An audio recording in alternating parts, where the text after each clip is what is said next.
We need to find the potential energy of two masses m1 and m2 located at a distance r from each other, like this. And in B part, we have a mass and a thin uniform rod. So between these two, again we need to find the potential energy and the force of interaction. So let's do first part where we have two masses at a distance r. We need to find potential energy. So we know by definition the mutual potential energy of the system can be written for the two particle system is m2 into potential at point Q due to m1. So we can write it in this form, or we can write it in the form of m1 into potential at P. So either way it's fine. So let's do it in this form. So potential at point Q times mass m2. So that is the potential energy of the interaction. Now potential, by definition we know that change in potential dV is given by minus E dot dx.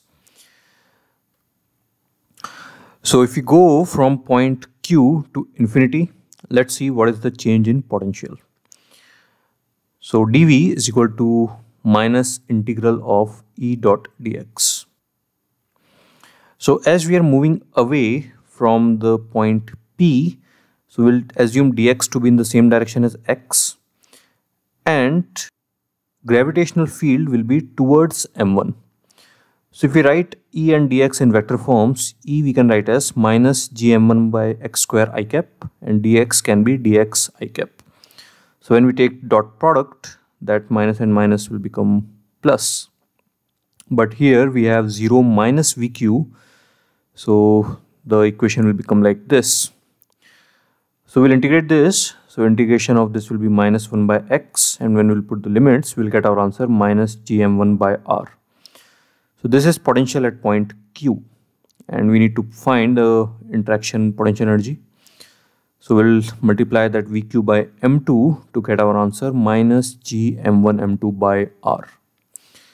Now at the B part, so we have a rod and we have a mass small m. And rod is of mass capital M and its length is L. So we need to find the potential energy and the force. So du, if we take a small element of length dx, so we are going to use this formula which we just derived for a two particle system. So we'll find that du for those two particles, so this particle and m, and then we will take one by one each of these particles and we'll write the interaction energy between m and the rod. So du is minus g dm m by x. So dm is the mass of this dx part. So that we can write as dx by L into capital M. So now we can find the total interaction energy. So it's a integral of du. The limits of u will be 0 to u, and limits of x will be from a to a plus L. So we do that and get our answer. Now the interaction force between the mass and the rod. So again we'll calculate the small force on this particle m due to this small element dx.